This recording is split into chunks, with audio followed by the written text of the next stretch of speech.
உதவி செய்ய ஆள் இல்லாத போது, when there's no one to help you, even when we don't have parents, we don't feel like an orphan. But when we don't have people to help us, we feel like an orphan. அநேக நேரத்துல ஆட்கள் இல்ல, சொந்தக்காரர் இல்லைனா கூட நம்மளுக்கு அனாதமான இருக்காது. ஆனா உதவி செய்ய ஆள் இல்லைனா, ஆண்டவரே என்ன ஆண்டவரே இப்படி தனியா நிக்கிறேன், எனக்கு உதவி செய்ய ஆள் இல்ல. We feel like we are an orphan. மனுஷன் உதவி செய்யாத போதுதான் கர்த்தர் உங்களுக்காக பாளையம் இறங்கி பெரிய காரியங்களை உங்களுக்காக செய்ய வல்ல தேவனாக இருக்கிறார். When men don't help you, when people cannot help you, that's when God will help you.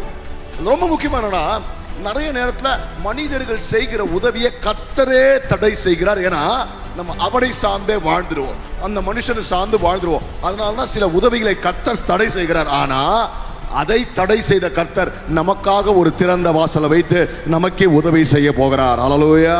நல்ல கையை வைத்து சொல்லுங்க, எனக்கு ஒத்தாசை கர்த்தரிடத்துல இருந்து வரும்.